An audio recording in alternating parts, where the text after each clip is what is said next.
What happened in the Gunpowder Plot of 1605, and why did Guy Fawkes and Robert Catesby try to blow up the Houses of Parliament? In November 1605, Britain's first terrorists hatched a plan to blow up King James I, the Prince of Wales, and the Houses of Parliament in what became known as the Gunpowder Plot. Led by charismatic religious fanatic Robert Catesby, and featuring ex-soldier Guido, or Guy Fawkes, who had become radicalized, this small group of Catholic plotters threatened to change the course of history. The Gunpowder Plot grew out of decades of religious war and persecution dating back to Henry VII's reign in the early 16th century. Since then, hundreds of Protestant martyrs had been burned at the stake in England under Bloody Mary, while hundreds of Catholic were executed for treason under Queen Elizabeth I. When James I had succeeded Elizabeth in 1603, he was determined to put a stop to this religious conflict by allowing greater toleration for Catholics. However, he backtracked, and within a year many Catholics had become thoroughly disappointed and disillusioned. This was when Catesby, the charismatic leader of the plotters, persuaded his friends that God had decreed that King James and his supporters must be punished in the most extreme fashion. The plot was a long time in the making. Guy Fawkes, the ex-soldier, was recruited to take charge in the spring of 1604, and in the summer the plotters began to dig a mine under the Parliament House. In early 1605 the plotters managed to lease a coal cellar underneath the House of Lords and began moving in the gunpowder.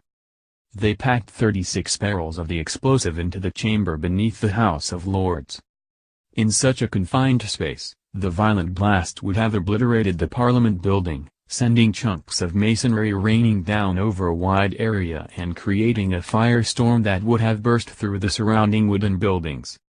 As well as its primary targets, it would have killed hundreds, if not thousands, of Londoners, the most devastating act of terrorism in Britain's history, plunging the nation into a religious war.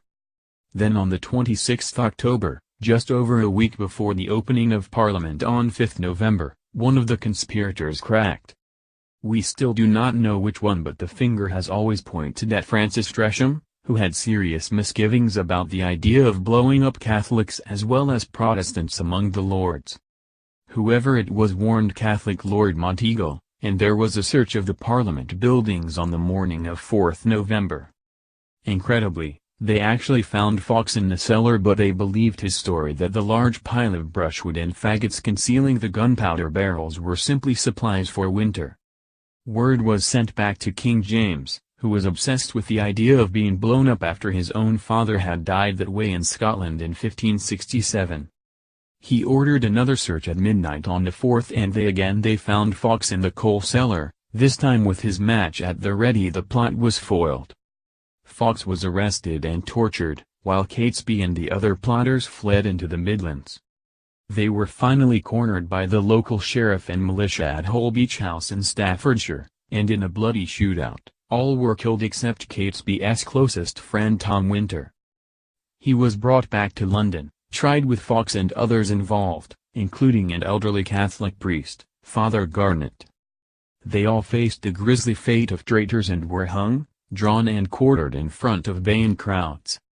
This meant being hanged until nearly dead, cut open to have their still beating heart and vital organs ripped out, and then sliced up into 4 portions to be publicly displayed.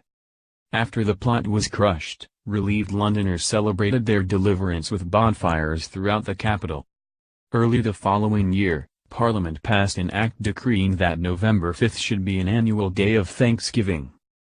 Later in the 17th century, Englishmen began marking the date by burning effigies of the Pope on bonfires, before the tradition of burning the Guy, after Guy Fawkes, was established in the 18th century.